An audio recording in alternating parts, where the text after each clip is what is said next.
أعوذ بالله من الشيطان الرجيم. بسم الله الرحمن الرحيم. ألف لام ميم.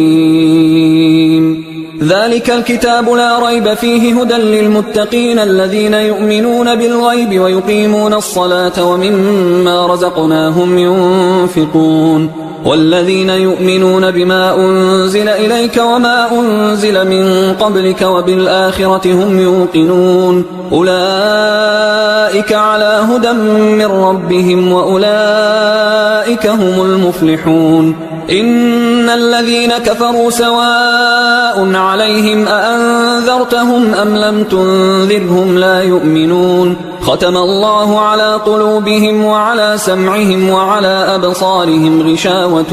ولهم عذاب عظيم. ومن الناس من يقول آمنا بالله وباليوم الآخر وما هم بمؤمنين يخادعون الله والذين آمنوا وما يخدعون إلا أنفسهم وما يشعرون. في قلوبهم مرض فزادهم الله مرضا ولهم عذاب أليم بما كانوا يكذبون. وإذا قيل لهم لا تفسدوا في الأرض قالوا إنما نحن مصلحون ألا إنهم هم المفسدون ولكن لا يشعرون. وإذا قيل لهم آمنوا كما آمن الناس قالوا أنؤمن كما آمن السفهاء ألا إنهم هم السفهاء ولكن لا يعلمون. وإذا لقوا الذين آمنوا قالوا آمنا وإذا خلوا إلى شياطينهم قالوا إنا معكم إنما نحن مستهزئون. الله يستهزئ بهم ويمدهم في طغيانهم يعمهون. أولئك الذين اشتروا الضلالة بالهدى فما ربحت تجارتهم وما كانوا مهتدين. مثلهم كمثل الذي استوقد نارا فلما أضاءت ما حوله ذهب الله بنورهم وتركهم في ظلمات لا يبصرون. صم بكم عمي فهم لا يرجعون. أو كصيب من السماء فيه ظلمات ورعد وبرق يجعلون أصابعهم في آذانهم من الصواعق حذر الموت والله محيط بالكافرين. يكاد البرق يخطف أبصارهم كلما أضاء لهم مشوا فيه وإذا أظلم عليهم قاموا ولو شاء الله لذهب بسمعهم وأبصارهم إن الله على كل شيء قدير. يا أيها الناس اعبدوا ربكم الذي خلقكم والذين من قبلكم لعلكم تتقون. الذي جعل لكم الأرض فراشا والسماء بناء وأنزل من السماء ماء فأخرج به من الثمرات رزقا لكم فلا تجعلوا لله أندادا وأنتم تعلمون. وإن كنتم في ريب مما نزلنا على عبدنا فأتوا بسورة من مثله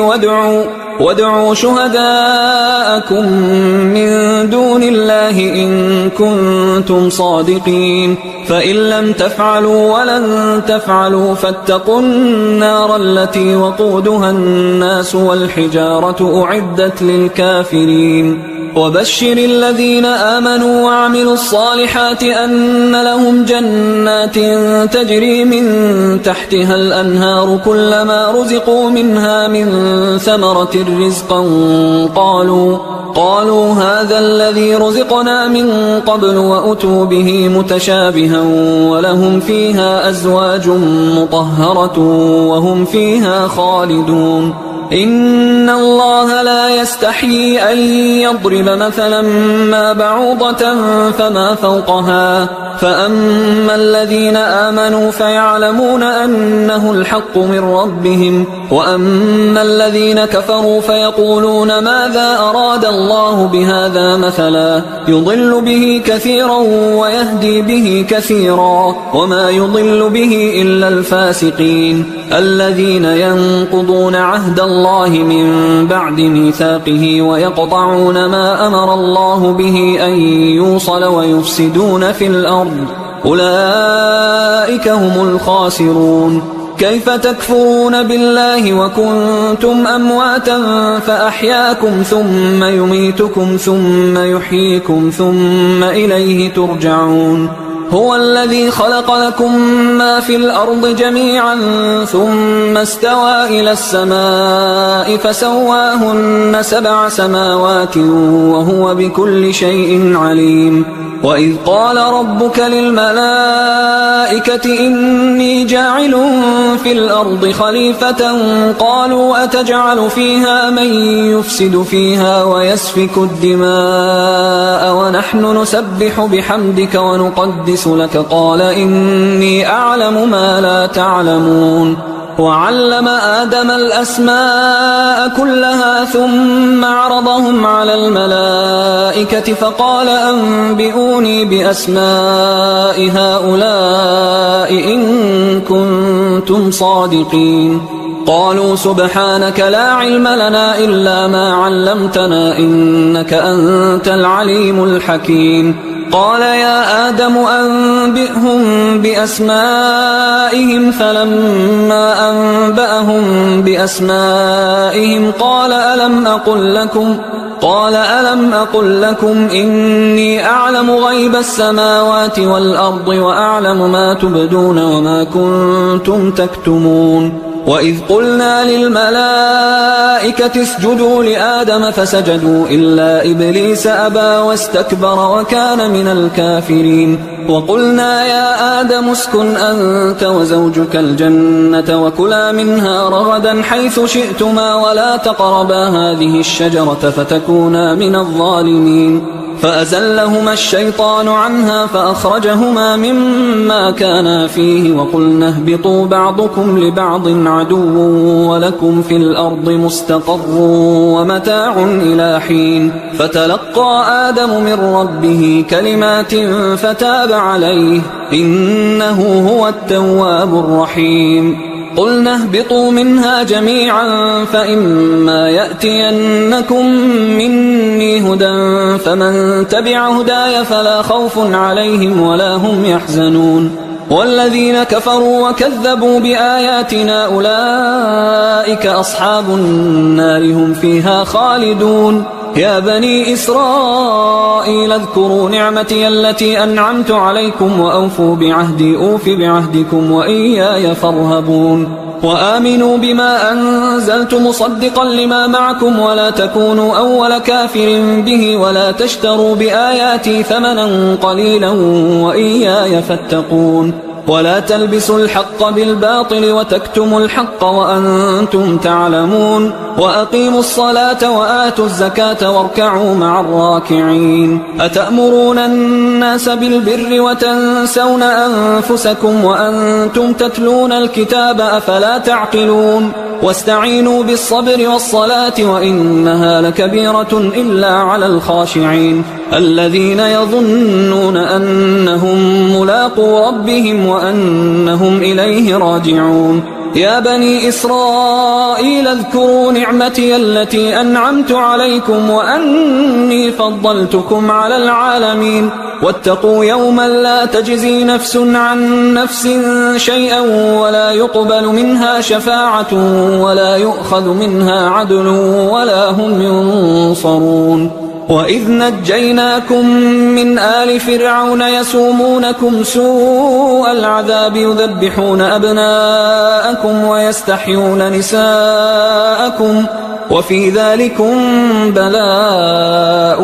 من ربكم عظيم. وإذ فرقنا بكم البحر فأنجيناكم وأغرقنا آل فرعون وأنتم تنظرون وإذ واعدنا موسى 40 ليلة ثم اتخذتم العجل من بعده وأنتم ظالمون ثم عفونا عنكم من بعد ذلك لعلكم تشكرون وإذ آتينا موسى الكتاب والفرقان لعلكم تهتدون وإذ قال موسى لقومه يا قوم إنكم ظلمتم أنفسكم باتخاذكم العجل فتوبوا إلى بارئكم فاقتلوا أنفسكم ذلكم خير لكم عند بارئكم فتاب عليكم إنه هو التواب الرحيم وإذ قلتم يا موسى لن نؤمن لك حتى نرى الله جهرة فأخذتكم الصاعقة وأنتم تنظرون ثم بعثناكم من بعد موتكم لعلكم تشكرون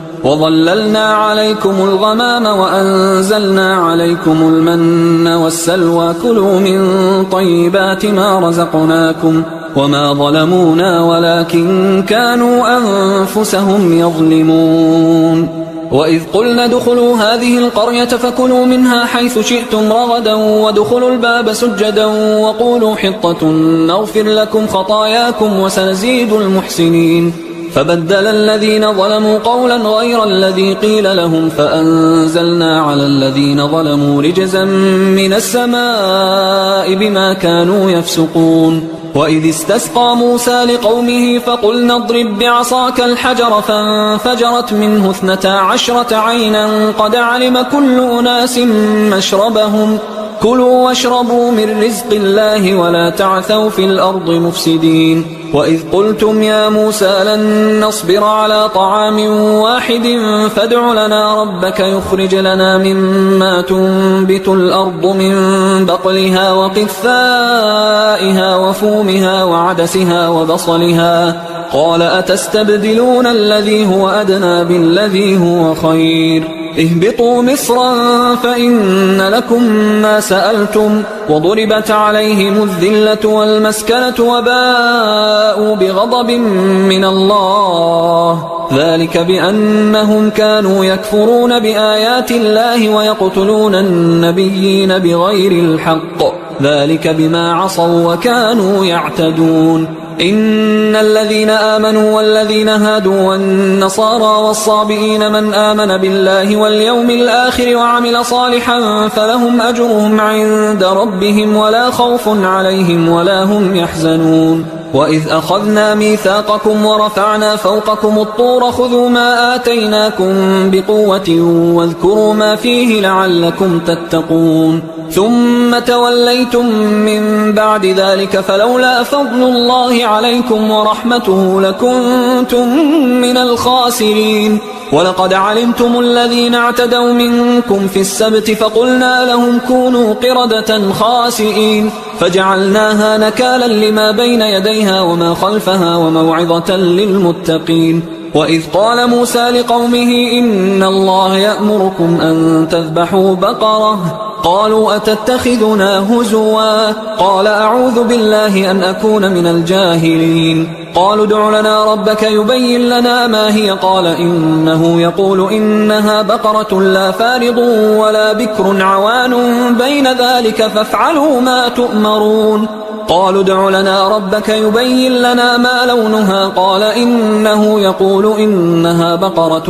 صفراء فاقع لونها تسر الناظرين قالوا ادع لنا ربك يبين لنا ما هي إن البقرة شابه علينا وإنا إن شاء الله لمهتدون قال إنه يقول إنها بقرة لا ذلول تثير الأرض ولا تسقي الحرث مسلمة لا شية فيها قالوا الآن جئت بالحق فذبحوها وما كادوا يفعلون وإذ قتلتم نفسا فادارأتم فيها والله مخرج ما كنتم تكتمون فقلنا اضربوه ببعضها كذلك يحيي الله الموتى ويريكم آياته لعلكم تعقلون ثم قست قلوبكم من بعد ذلك فهي كالحجارة أو أشد قسوة وإن من الحجارة لما يتفجر منه الأنهار وإن منها لما يشقق فيخرج منه الماء وإن منها لما يهبط من خشية الله وما الله بغافل عما تعملون أفتطمعون أن يؤمنوا لكم وقد كان فريق منهم يسمعون كلام الله ثم يحرفونه من بعد ما عقلوه وهم يعلمون وإذا لقوا الذين آمنوا قالوا آمنا وإذا خلا بعضهم إلى بعض قالوا أتحدثونهم بما فتح الله عليكم ليحاجوكم به عند ربكم أفلا تعقلون أولا يعلمون أن الله يعلم ما يسرون وما يعلنون ومنهم أميون لا يعلمون الكتاب إلا أماني وإنهم إلا يظنون فويل للذين يكتبون الكتاب بأيديهم ثم يقولون هذا من عند الله ليشتروا به ثمنا قليلا فويل لهم مما كتبت أيديهم وويل لهم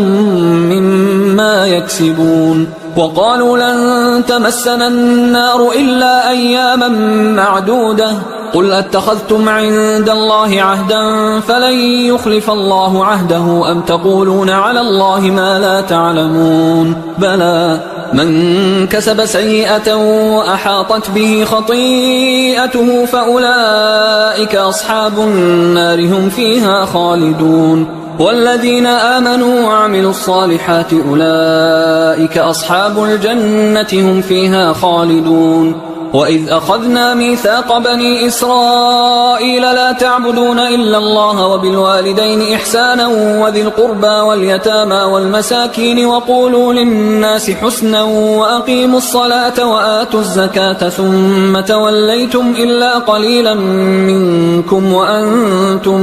معرضون وإذ أخذنا ميثاقكم لا تسفكون دماءكم ولا تخرجون أنفسكم من دياركم ثم أقررتم وأنتم تشهدون ثم أنتم هؤلاء تقتلون أنفسكم وتخرجون فريقا منكم من ديارهم تظاهرون عليهم بالإثم والعدوان وإن يأتوكم أسارى تفادوهم وهو محرم عليكم إخراجهم أفتؤمنون ببعض الكتاب وتكفرون ببعض فما جزاء من يفعل ذلك منكم إلا خزي في الحياة الدنيا ويوم القيامة يردون إلى أشد العذاب وما الله بغافل عما تعملون أولئك الذين اشتروا الحياة الدنيا بالآخرة فلا يخفف عنهم العذاب ولا هم ينصرون ولقد آتينا موسى الكتاب وقفينا من بعده بالرسل وآتينا عيسى ابن مريم البينات وأيدناه بروح القدس أفكلما جاءكم رسول بما لا تهوى أنفسكم استكبرتم ففريقا كذبتم وفريقا تقتلون وقالوا قلوبنا غلف بل لعنهم الله بكفرهم فقليلا ما يؤمنون ولما جاءهم كتاب من عند الله مصدق لما معهم وكانوا من قبل يستفتحون على الذين كفروا فلما جاءهم ما عرفوا كفروا به فلعنة الله على الكافرين بئس ما اشتروا به أنفسهم أن يكفروا بما أنزل الله بغيا أن ينزل الله من فضله على من يشاء من عباده فباءوا بغضب على غضب وللكافرين عذاب مهين وإذا قيل لهم آمنوا بما أنزل الله قالوا نؤمن بما أنزل علينا ويكفرون بما وراءه وهو الحق مصدقا لما معهم قل فلم تقتلون أنبياء الله من قبل إن كنتم مؤمنين ولقد جاءكم موسى بالبينات ثم اتخذتم العجل من بعده وأنتم ظالمون وإذ أخذنا ميثاقكم ورفعنا فوقكم الطور خذوا ما آتيناكم بقوة واسمعوا قالوا سمعنا وعصينا وأشربوا في قلوبهم العجل بكفرهم قل بئس ما يأمركم به إيمانكم إن كنتم مؤمنين قل إن كانت لكم الدار الآخرة عند الله خالصة من دون الناس فتمنوا الموت إن كنتم صادقين ولن يتمنوه أبدا بما قدمت أيديهم والله عليم بالظالمين ولتجدنهم أحرص الناس على حياة ومن الذين أشركوا يود أحدهم لو يعمر 1000 سنة وما هو بمزحزحه من العذاب أن يعمر والله بصير بما يعملون قل من كان عدوا لجبريل فإنه نزله على قلبك بإذن الله مصدقا لما بين يديه وهدى وبشرى للمؤمنين من كان عدوا لله وملائكته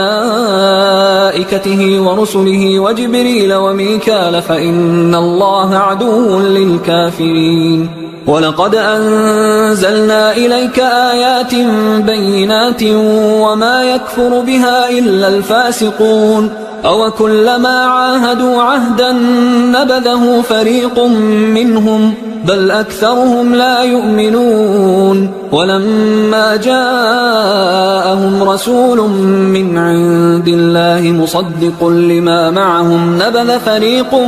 من الذين أوتوا الكتاب كتاب الله وراء ظهورهم كأنهم لا يعلمون واتبعوا ما تتلو الشياطين على ملك سليمان وما كفر سليمان ولكن الشياطين كفروا يعلمون الناس السحر وما أنزل على الملكين ببابل هاروت وماروت وما يعلمان من أحد حتى يقولا إنما نحن فتنة فلا تكفر فيتعلمون منهما ما يفرقون به بين المرء وزوجه وما هم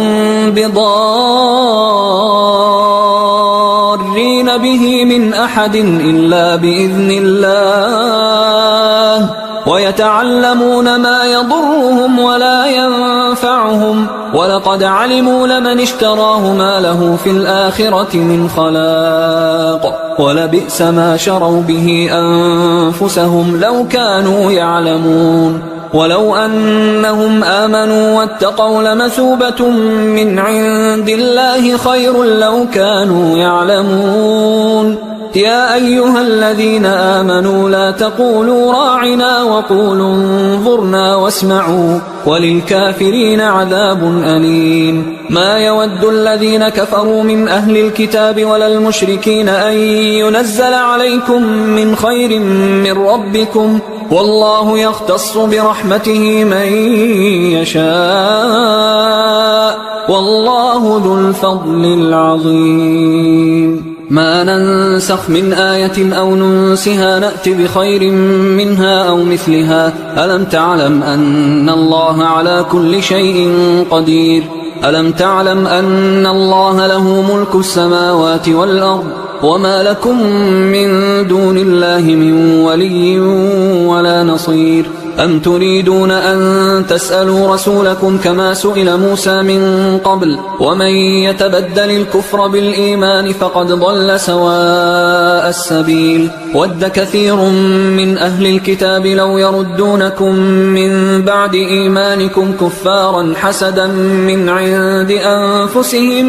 من بعد ما تبين لهم الحق فاعفوا واصفحوا حتى يأتي الله بأمره إن الله على كل شيء قدير وأقيموا الصلاة وآتوا الزكاة وما تقدموا لأنفسكم من خير تجدوه عند الله إن الله بما تعملون بصير وقالوا لن يدخل الجنة إلا من كان هودا أو نصارى تلك أمانيهم قل هاتوا برهانكم إن كنتم صادقين بلى من أسلم وجهه لله وهو محسن فله أجره عند ربه ولا خوف عليهم ولا هم يحزنون وقالت اليهود ليست النصارى على شيء وقالت النصارى ليست اليهود على شيء وهم يتلون الكتاب كذلك قال الذين لا يعلمون مثل قولهم فالله يحكم بينهم يوم القيامة فيما كانوا فيه يختلفون ومن أظلم ممن منع مساجد الله أن يذكر فيها اسمه وسعى في خرابها أولئك ما كان لهم أن يدخلوها إلا خائفين لهم في الدنيا خزي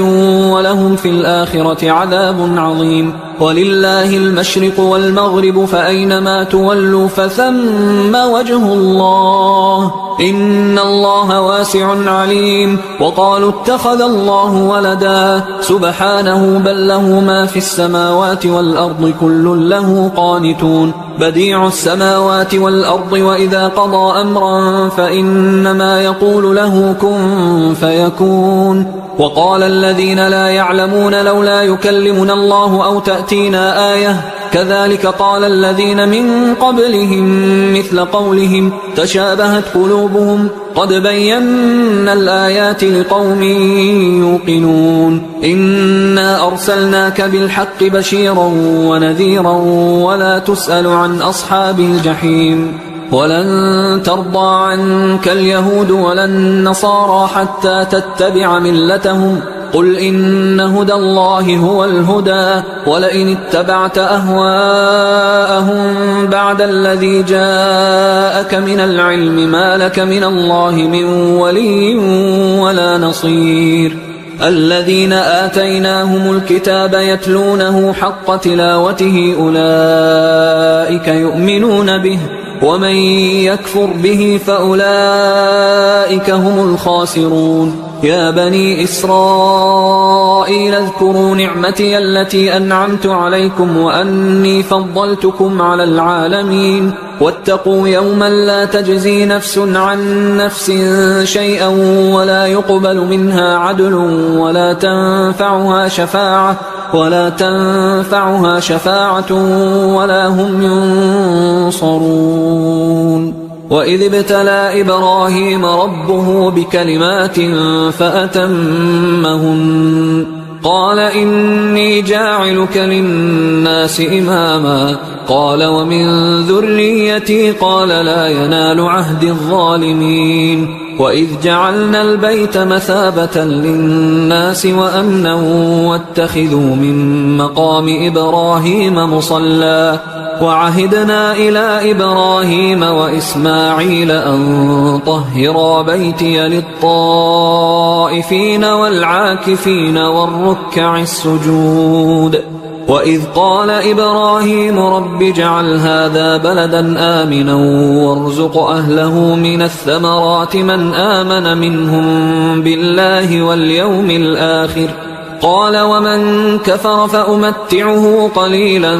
ثم أضطره إلى عذاب النار وبئس المصير وإذ يرفع إبراهيم القواعد من البيت وإسماعيل ربنا تقبل منا إنك أنت السميع العليم ربنا وجعلنا مسلمين لك ومن ذريتنا أمة مسلمة لك وأرنا مناسكنا وتب علينا إنك أنت التواب الرحيم ربنا وابعث فيهم رسولا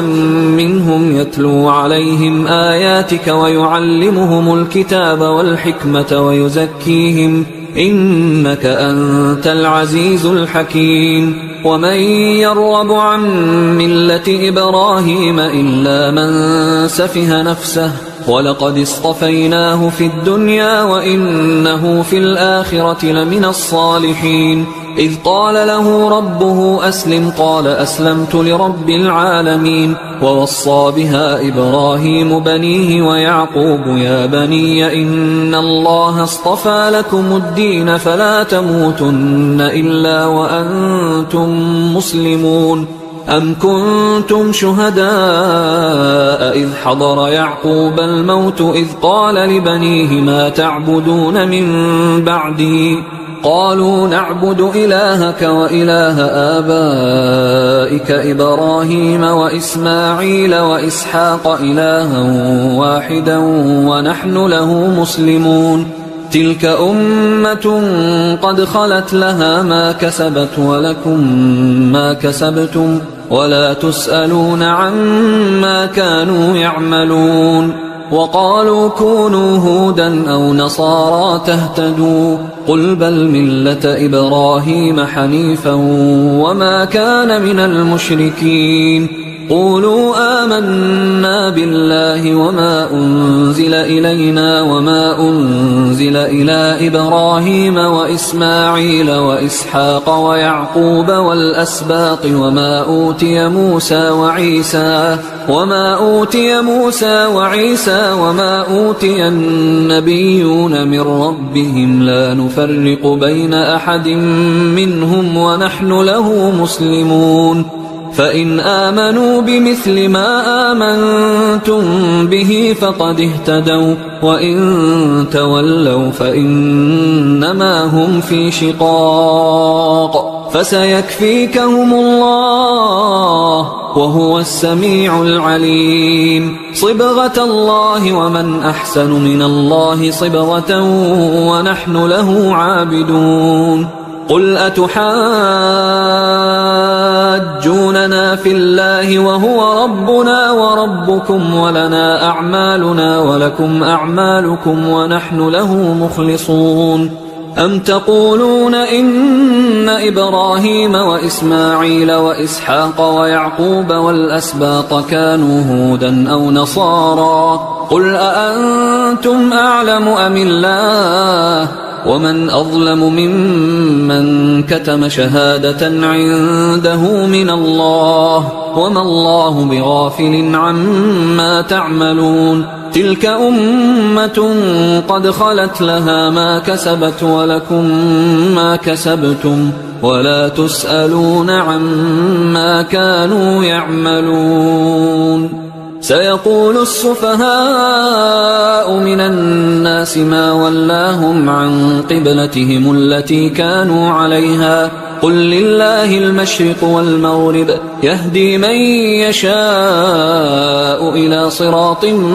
مستقيم وكذلك جعلناكم أمة وسطا لتكونوا شهداء على الناس ويكون الرسول عليكم شهيدا وما جعلنا القبلة التي كنت عليها إلا لنعلم من يتبع الرسول ممن ينقلب على عقبيه وإن كانت لكبيرة إلا على الذين هدى الله وما كان الله ليضيع إيمانكم إن الله بالناس لرؤوف رحيم قد نرى تقلب وجهك في السماء فلنولينك قبلة ترضاها فول وجهك شطر المسجد الحرام وحيث ما كنتم فولوا وجوهكم شطره وإن الذين أوتوا الكتاب ليعلمون أنه الحق من ربهم وما الله بغافل عما يعملون ولئن أتيت الذين أوتوا الكتاب بكل آية ما تبعوا قبلتك وما أنت بتابع قبلتهم وما بعضهم بتابع قبلة بعض ولئن اتبعت أهواءهم من بعد ما جاءك من العلم إنك إذا لمن الظالمين الذين آتيناهم الكتاب يعرفونه كما يعرفون أبناءهم وإن فريقا منهم ليكتمون الحق وهم يعلمون الحق من ربك فلا تكونن من الممترين ولكل وجهة هو موليها فاستبقوا الخيرات أينما تكونوا يأت بكم الله جميعا إن الله على كل شيء قدير ومن حيث خرجت فول وجهك شطر المسجد الحرام وإنه للحق من ربك وما الله بغافل عما تعملون ومن حيث خرجت فول وجهك شطر المسجد الحرام وحيث ما كنتم فولوا وجوهكم شطره لئلا يكون للناس عليكم حجة إلا الذين ظلموا منهم فلا تخشوهم واخشوني ولأتم نعمتي عليكم ولعلكم تهتدون كما أرسلنا فيكم رسولا منكم يتلو عليكم آياتنا ويزكيكم ويعلمكم الكتاب والحكمة ويعلمكم ما لم تكونوا تعلمون فاذكروني أذكركم واشكروا لي ولا تكفرون يا أيها الذين آمنوا استعينوا بالصبر والصلاة إن الله مع الصابرين ولا تقولوا لمن يقتل في سبيل الله أموات بل أحياء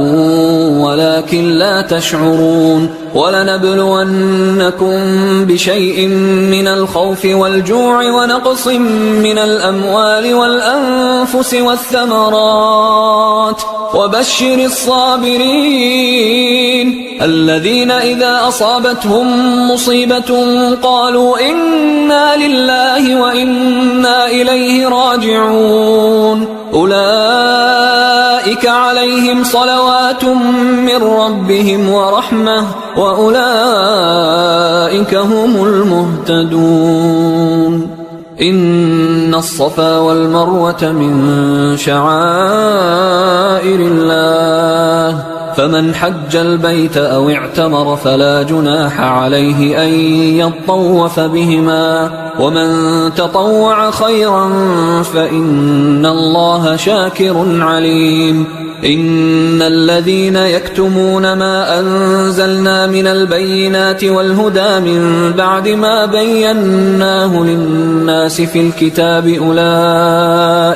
أولئك يلعنهم الله ويلعنهم اللاعنون إلا الذين تابوا وأصلحوا وبينوا فأولئك أتوب عليهم وأنا التواب الرحيم إن الذين كفروا وماتوا وهم كفار أولئك عليهم لعنة الله والملائكة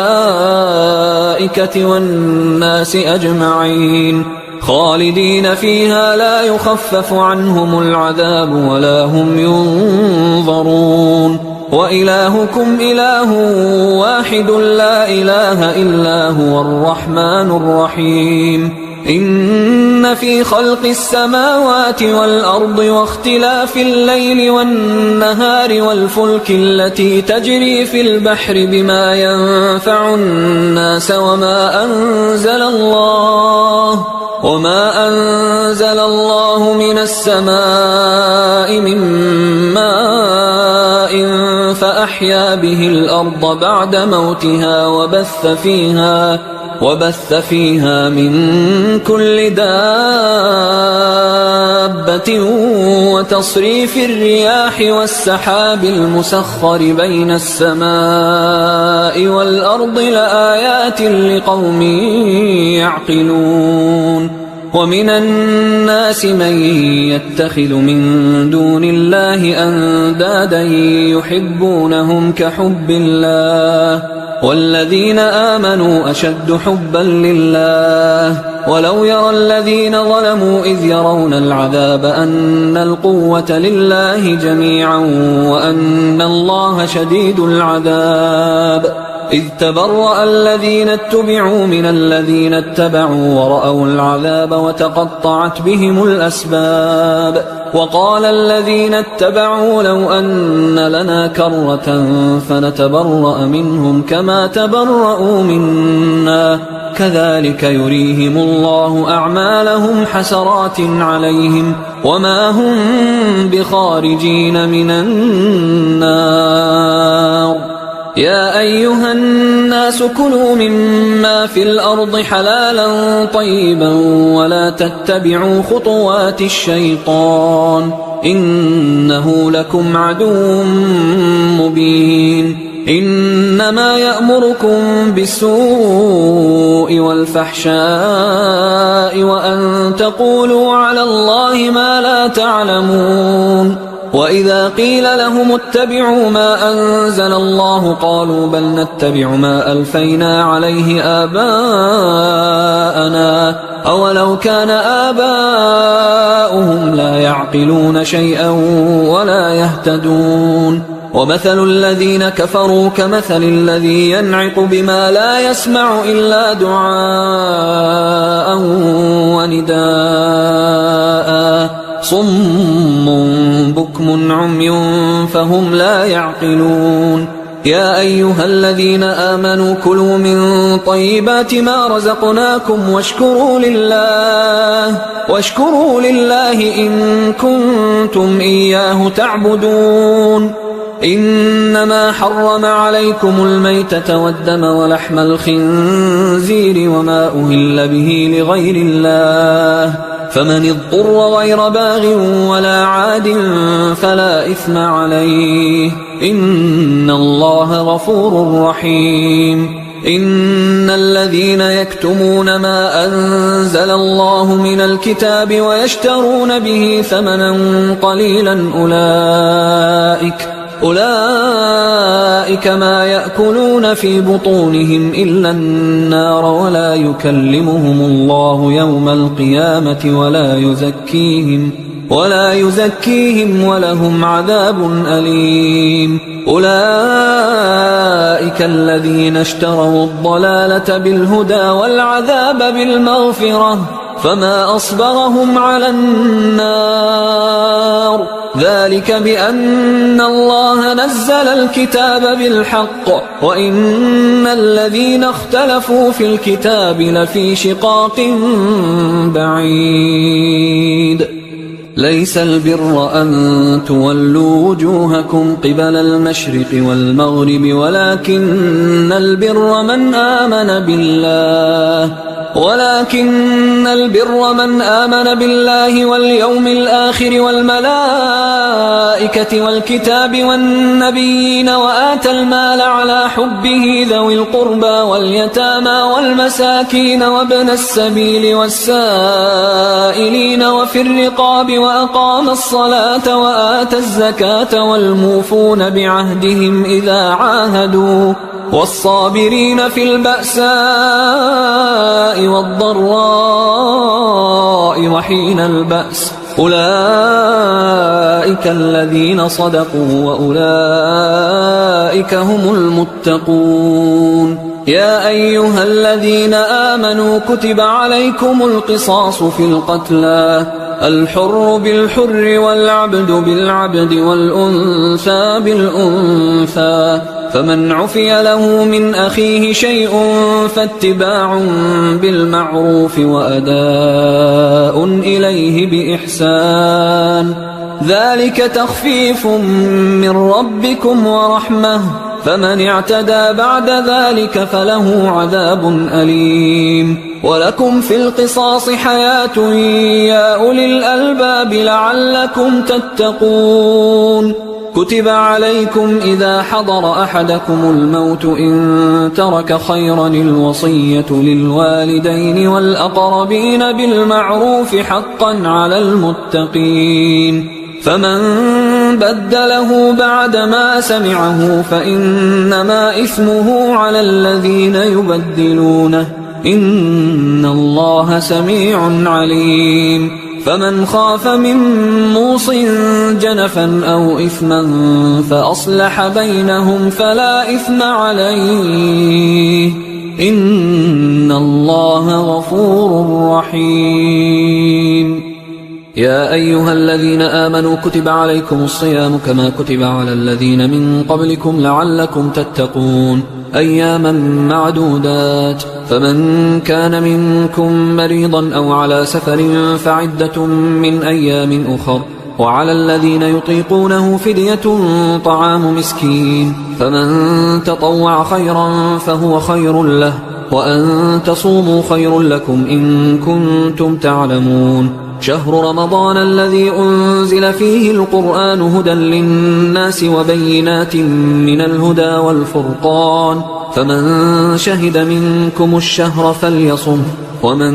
كان مريضا أو على سفر فعدة من أيام أخر، يريد الله بكم اليسر ولا يريد بكم العسر ولتكملوا العدة ولتكبروا الله على ما هداكم ولعلكم تشكرون. وإذا سألك عبادي عني فإني قريب أجيب دعوة الداعي إذا دعان، فليستجيبوا لي وليؤمنوا بي لعلهم يرشدون. أحل لكم ليلة الصيام الرفث إلى نسائكم هن لباس لكم وأنتم لباس لهن، علم الله أنكم كنتم تختانون أنفسكم فتاب عليكم وعفى عنكم، فالآن باشروهن وابتغوا ما كتب الله لكم، وكلوا واشربوا حتى يتبين لكم الخيط الأبيض من الخيط الأسود من الفجر، ثم أتموا الصيام إلى الليل، ولا تباشروهن وأنتم عاكفون في المساجد، تلك حدود الله فلا تقربوها، كذلك يبين الله آياته للناس لعلهم يتقون. ولا تأكلوا أموالكم بينكم بالباطل وتدلوا بها إلى الحكام لتأكلوا فريقا من أموال الناس بالإثم وأنتم تعلمون. يسألونك عن الأهلة قل هي مواقيت للناس والحج، وليس البر بأن تأتوا البيوت من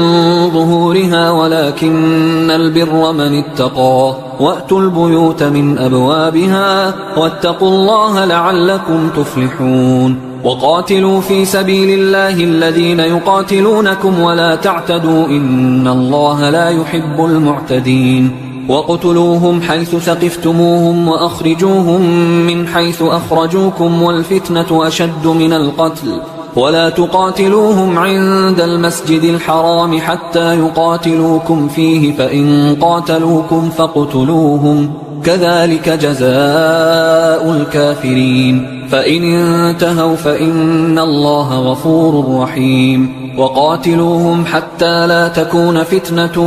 ويكون الدين لله، فإن انتهوا فلا عدوان إلا على الظالمين. الشهر الحرام بالشهر الحرام والحرمات قصاص، فمن اعتدى عليكم فاعتدوا عليه بمثل ما اعتدى عليكم، واتقوا الله واعلموا أن الله مع المتقين. وأنفقوا في سبيل الله ولا تلقوا بأيديكم إلى التهلكة وأحسنوا إن الله يحب المحسنين. وأتموا الحج والعمرة لله، فإن أحصرتم فما استيسر من الهدي، ولا تحلقوا رؤوسكم حتى يبلغ الهدي محله، فمن كان منكم مريضا أو به أذى من رأسه ففدية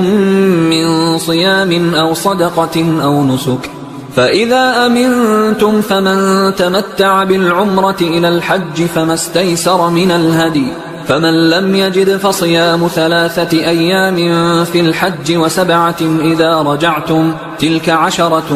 كاملة، ذلك لمن لم يكن أهله حاضر المسجد الحرام. واتقوا الله واعلموا أن الله شديد العقاب. الحج أشهر معلومات، فمن فرض فيهن الحج فلا رفث ولا فسوق ولا جدال في الحج، وما تفعلوا من خير يعلمه الله، وتزودوا فإن خير الزاد التقوى واتقون يا أولي الألباب. ليس عليكم جناح أن تبتغوا فضلا من ربكم، فإذا أفضتم من عرفات فاذكروا الله عند المشعر الحرام واذكروه كما هداكم وإن كنتم من قبله لمن الضالين.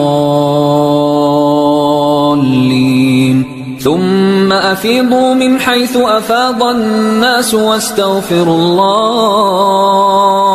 إن الله غفور رحيم. فإذا قضيتم مناسككم فاذكروا الله كذكركم آباءكم أو أشد ذكرا. فمن الناس من يقول ربنا آتنا في الدنيا وما له في الآخرة من خلاق، ومنهم من يقول ربنا آتنا في الدنيا حسنة وفي الآخرة حسنة وقنا عذاب النار. أولئك لهم نصيب مما كسبوا والله سريع الحساب. واذكروا الله في أيام معدودات، فمن تعجل في يومين فلا إثم عليه ومن تأخر فلا إثم عليه لمن اتقى. واتقوا الله واعلموا أنكم إليه تحشرون. ومن الناس من يعجبك قوله في الحياة الدنيا ويشهد الله على ما في قلبه وهو ألد الخصام. وإذا تولى سعى في الأرض ليفسد فيها ويهلك الحرث والنسل والله لا يحب الفساد. وإذا قيل له اتق الله أخذته العزة بالإثم فحسبه جهنم ولبئس المهاد. ومن الناس من يشري نفسه ابتغاء مرضات الله والله رؤوف بالعباد. يا أيها الذين آمنوا ادخلوا في السلم كافة ولا تتبعوا خطوات الشيطان إنه لكم عدو مبين. فإن زللتم من بعد ما جاءتكم البينات فاعلموا أن الله عزيز حكيم. هل ينظرون إلا أن يأتيهم الله في ظلل من الغمام والملائكة وقضي الأمر وإلى الله ترجع الأمور. سل بني إسرائيل كم آتيناهم من آية بينة ومن يبدل نعمة الله من بعد ما جاءته فإن الله شديد العقاب. زين للذين كفروا الحياة الدنيا ويسخرون من الذين آمنوا والذين اتقوا فوقهم يوم القيامة والله يرزق من يشاء بغير حساب. كان الناس أمة واحدة فبعث الله النبيين مبشرين ومنذرين وأنزل معهم الكتاب بالحق ليحكم بين الناس فيما اختلفوا فيه وما اختلف فيه إلا الذين أوتوه من بعد ما جاءتهم البينات بغيا بينهم فهدى الله الذين آمنوا لما اختلفوا فيه من الحق بإذنه والله يهدي من يشاء إلى صراط مستقيم. أم حسبتم أن تدخلوا الجنة ولما يأتكم مثل الذين خلوا من قبلكم مستهم البأساء والضراء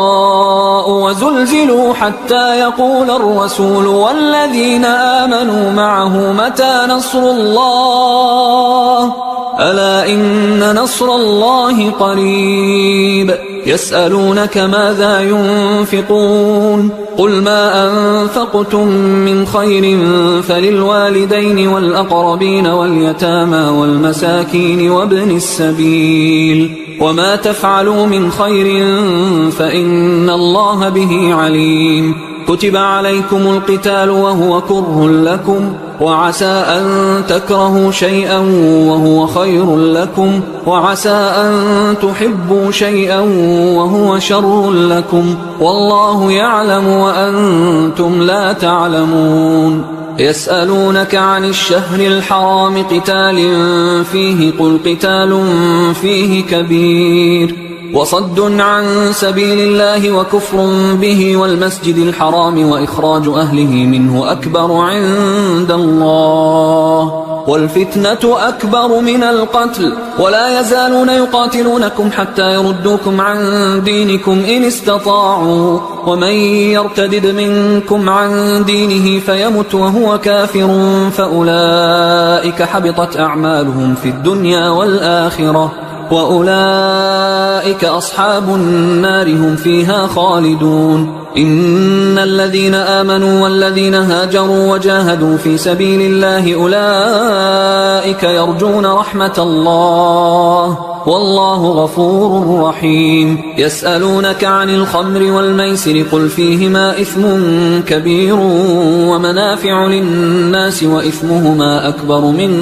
نفعهما ويسألونك ماذا ينفقون قل العفو كذلك يبين الله لكم الآيات لعلكم تتفكرون في الدنيا والآخرة ويسألونك عن اليتامى قل إصلاح لهم خير وإن تخالطوهم فإخوانكم والله يعلم المفسد من المصلح ولو شاء الله لأعنتكم إن الله عزيز حكيم ولا تنكحوا المشركات حتى يؤمن ولأمة مؤمنة خير من مشركة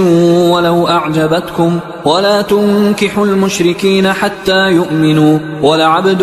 مؤمن خير من مشرك ولو أعجبكم أولئك يدعون إلى النار والله يدعو إلى الجنة والمغفرة بإذنه ويبين آياته للناس لعلهم يتذكرون ويسألونك عن المحيض قل هو أذى فاعتزلوا النساء في المحيض ولا تقربوهن حتى يطهرن فإذا تطهرن فأتوهن من حيث أمركم الله إن الله يحب التوابين ويحب المتطهرين نساؤكم حرث لكم فأتوا حرثكم أنى شئتم وقدموا لأنفسكم واتقوا الله واعلموا أنكم ملاقوه وبشر المؤمنين ولا تجعلوا الله عرضة لأيمانكم أن تبروا وتتقوا وتصلحوا بين الناس والله سميع عليم لا يؤاخذكم الله باللغو في أيمانكم ولكن يؤاخذكم بما كسبت قلوبكم والله غفور حليم للذين يؤلون من نسائهم تربص 4 أشهر فإن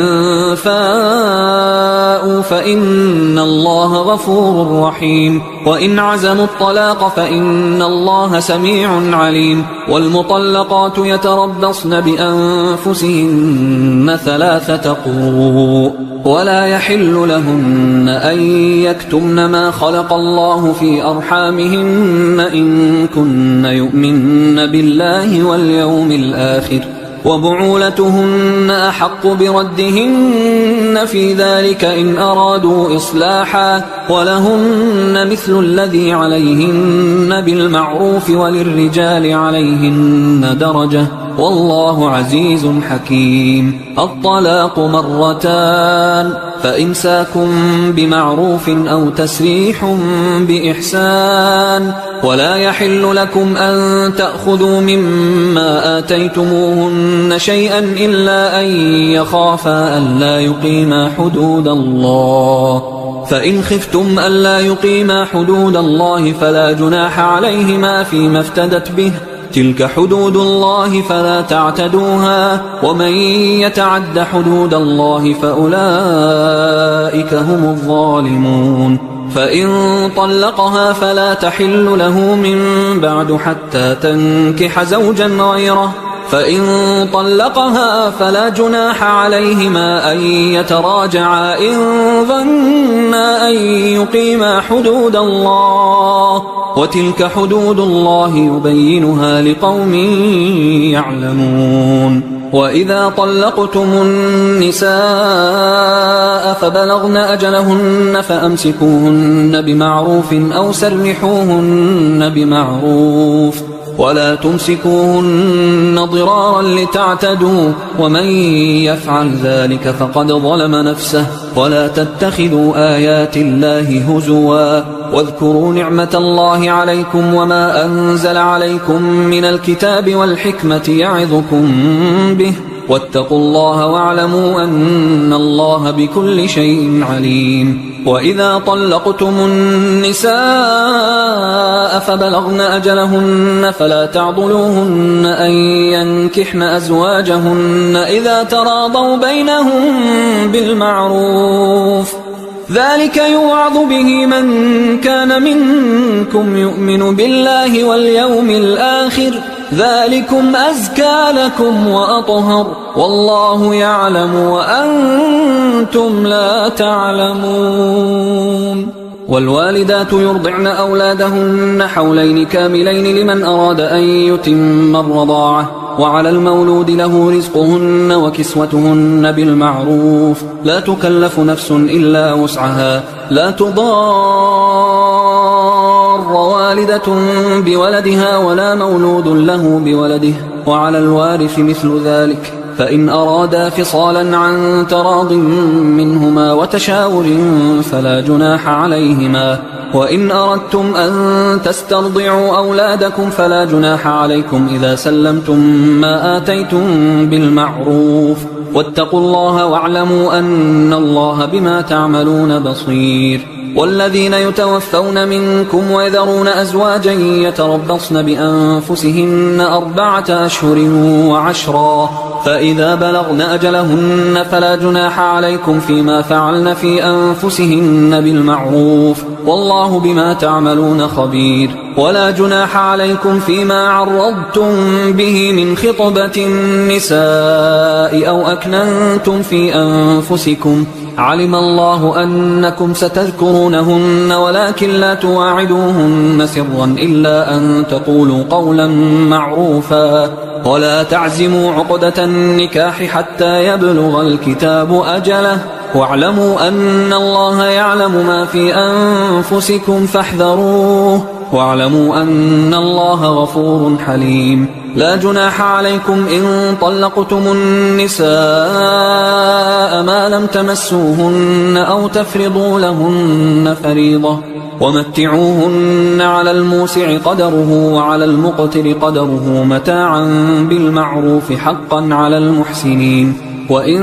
طلقتموهن من قبل أن تمسوهن وقد فرضتم لهن فريضة فنصف ما فرضتم إلا أن يعفون أو يعفو الذي بيده عقدة النكاح وأن تعفوا أقرب للتقوى ولا تنسوا الفضل بينكم إن الله بما تعملون بصير حافظوا على الصلوات والصلاة الوسطى وقوموا لله قانتين فإن خفتم فرجالا أو ركبانا فإذا أمنتم فاذكروا الله كما علمكم ما لم تكونوا تعلمون والذين يتوفون منكم ويذرون أزواجا وصية لأزواجهم متاعا إلى الحول غير إخراج فإن خرجن فلا جناح عليكم فيما فعلن في أنفسهن من معروف والله عزيز حكيم وللمطلقات متاع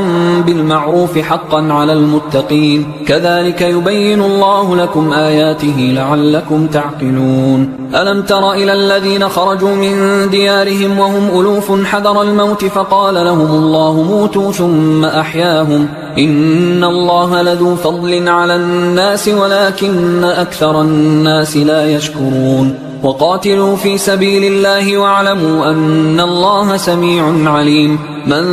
ذا الذي يقرض الله قرضا حسنا فيضاعفه له أضعافا كثيرة والله يقبض ويبسط وإليه ترجعون ألم تر إلى الملأ من بني إسرائيل من بعد موسى إذ قالوا لنبي له مبعث لنا ملكا نقاتل في سبيل الله قال هل عسيتم إن كتب عليكم القتال ألا تقاتلوا قالوا وما لنا ألا نقاتل في سبيل الله وقد أخرجنا من ديارنا وأبنائنا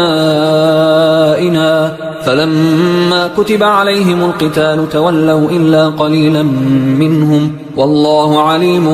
بالظالمين وقال لهم نبيهم إن الله قد بعث لكم طالوت ملكا قالوا أنى يكون له الملك علينا ونحن أحق بالملك منه ولم يؤت سعة من المال قال إن الله اصطفاه عليكم وزاده بسطة في العلم والجسم والله يؤتي ملكه من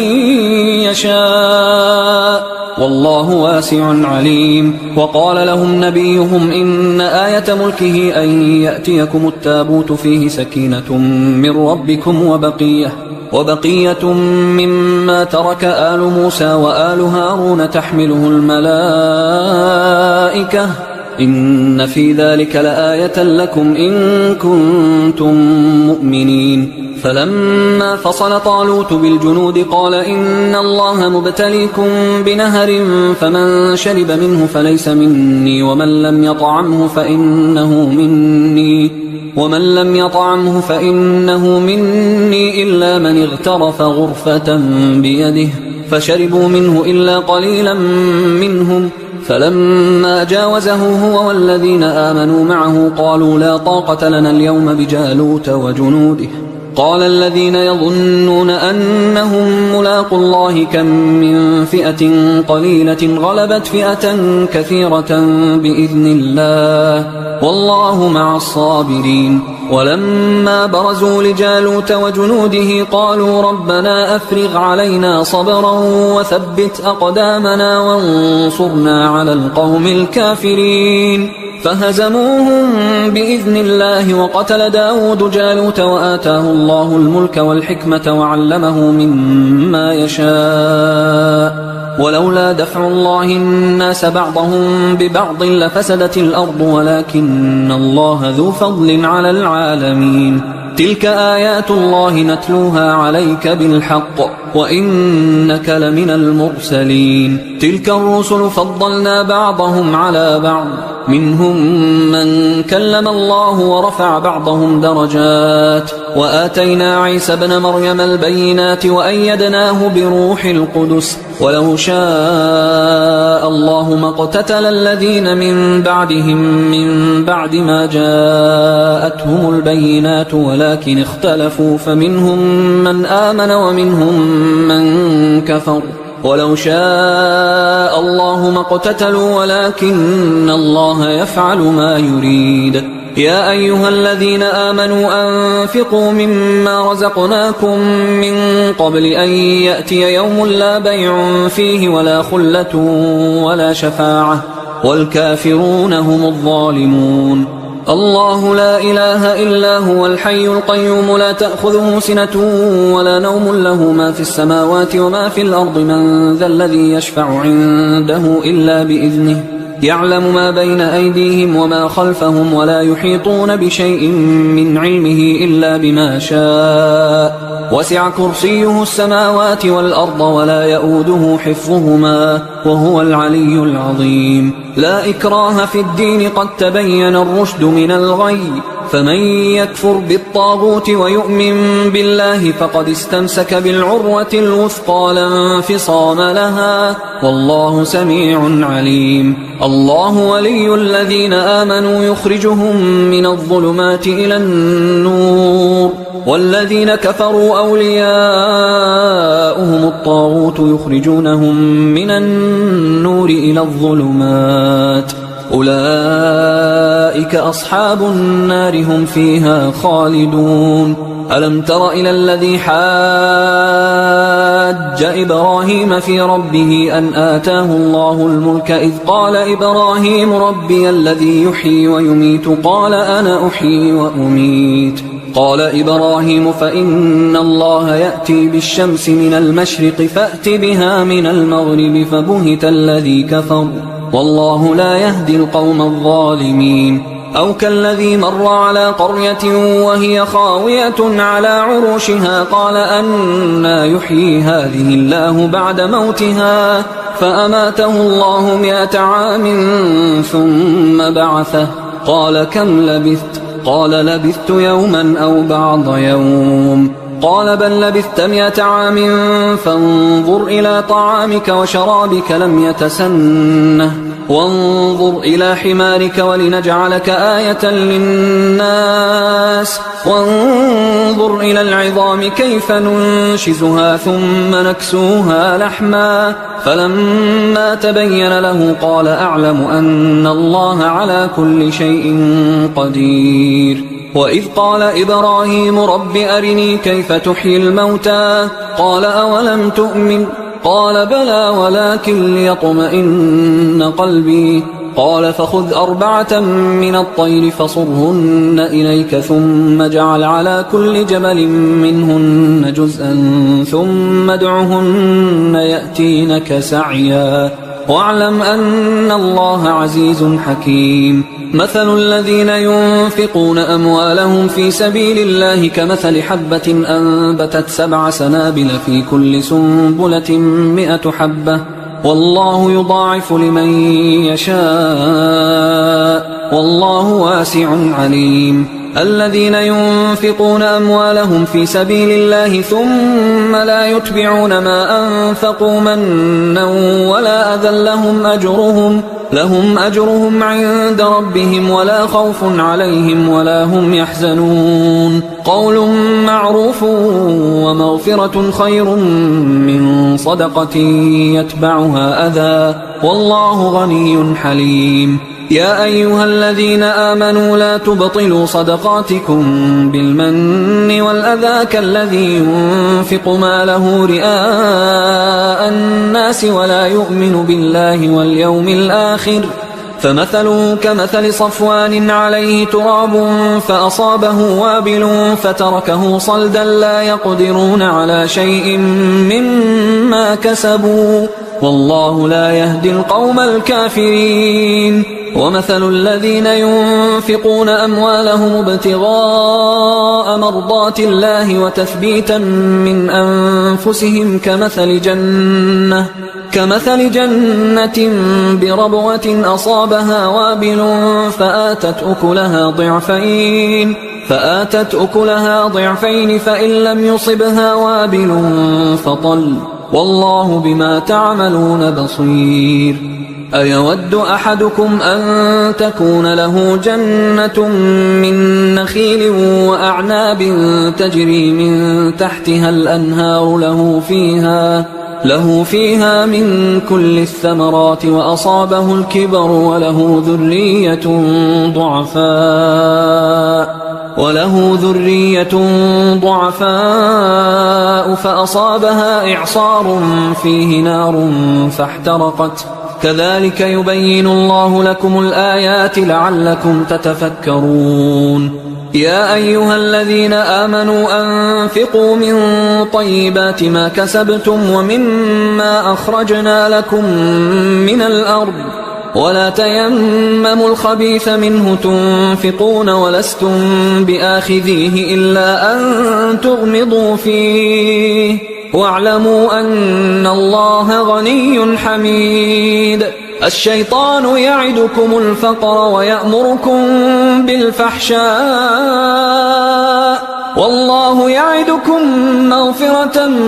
منه وفضلا والله واسع عليم يؤتي الحكمة من يشاء ومن يؤت الحكمة فقد أوتي خيرا كثيرا وما يذكر إلا أولو الألباب وما أنفقتم من نفقة أو نذرتم من نذر فإن الله يعلمه وما للظالمين من أنصار إن تبدوا الصدقات فنعما هي وإن تخفوها وتؤتوها الفقراء فهو خير لكم ويكفر عنكم من سيئاتكم والله بما تعملون خبير ليس عليك هداهم ولكن الله يهدي من يشاء وما تنفقوا من خير فلأنفسكم وما تنفقون إلا ابتغاء وجه الله وما تنفقوا من خير يوفى إليكم وأنتم لا تظلمون للفقراء الذين أحصروا في سبيل الله لا يستطيعون ضربا في الأرض يحسبهم الجاهل أغنياء من التعفف تعرفهم بسيماهم لا يسألون الناس إلحافا وما تنفقوا من خير فإن الله به عليم الذين ينفقون أموالهم بالليل والنهار سرا وعلانية فلهم أجرهم عند ربهم ولا خوف عليهم ولا هم يحزنون الذين يأكلون الربا لا يقومون إلا كما يقوم الذي يتخبطه الشيطان من المس ذلك بأنهم قالوا إنما البيع مثل الربا وأحل الله البيع وحرم الربا فمن جاءه موعظة من ربه فانتهى فله ما سلف وأمره إلى الله ومن عاد فأولئك أصحاب النار هم فيها خالدون يمحق الله الربا ويربي الصدقات والله لا يحب كل كفار أثيم إن الذين آمنوا وعملوا الصالحات وأقاموا الصلاة وآتوا الزكاة لهم أجرهم عند ربهم ولا خوف عليهم ولا هم يحزنون يا أيها الذين آمنوا اتقوا الله وذروا ما بقي من الربا إن كنتم مؤمنين فإن لم تفعلوا فأذنوا بحرب من الله ورسوله وإن تبتم فلكم رؤوس أموالكم لا تظلمون ولا تظلمون وإن كان ذو عسرة فنظرة إلى ميسرة وأن تصدقوا خير لكم إن كنتم تعلمون واتقوا يوما ترجعون فيه إلى الله ثم توفى كل نفس ما كسبت وهم لا يظلمون يا أيها الذين آمنوا إذا تداينتم بدين إلى أجل مسمى فاكتبوه وليكتب بينكم كاتب بالعدل ولا يأب كاتب أن يكتب كما علمه الله فليكتب وليملل الذي عليه الحق وليتق الله ربه ولا يبخس منه شيئا فإن كان الذي عليه الحق سفيها أو ضعيفا أو لا يستطيع أن يمله فليملل وليه بالعدل واستشهدوا شهيدين من رجالكم فإن لم يكونا رجلين فرجل وامرأتان ممن ترضون من الشهداء أن تضل إحداهما فتذكر إحداهما الأخرى ولا يأبى الشهداء إذا ما دعوا ولا تسأموا أن تكتبوه صغيرا أو كبيرا إلى أجله ذلكم أقسط عند الله وأقوم للشهادة وأدنى أن لا ترتابوا إلا أن تكون تجارة حاضرة تديرونها بينكم فليس عليكم جناح ألا تكتبوها وأشهدوا إذا تبايعتم ولا يضار كاتب ولا شهيد وإن تفعلوا فإنه فسوق بكم واتقوا الله ويعلمكم الله والله بكل شيء عليم وإن كنتم على سفر ولم تجدوا كاتبا فرهان مقبوضة فإن أمن بعضكم بعضا فليؤد الذي اؤتمن أمانته وليتق الله ربه ولا تكتموا الشهادة ومن يكتمها فإنه آثم قلبه والله بما تعملون عليم. لله ما في السماوات وما في الأرض وإن تبدوا ما في أنفسكم أو تخفوه يحاسبكم به الله فيغفر لمن يشاء ويعذب من يشاء والله على كل شيء قدير. آمن الرسول بما أنزل إليه من ربه والمؤمنون كل آمن بالله وملائكته وكتبه ورسله لا نفرق بين أحد من رسله وقالوا سمعنا وأطعنا غفرانك ربنا وإليك المصير. لا يكلف الله نفسا إلا وسعها لها ما كسبت وعليها ما اكتسبت ربنا لا تؤاخذنا إن نسينا أو أخطأنا ربنا ولا تحمل علينا إصرا كما حملته على الذين من قبلنا ربنا ولا تحملنا ما لا طاقة لنا به واعف عنا واغفر لنا وارحمنا أنت مولانا فانصرنا على القوم الكافرين. حصري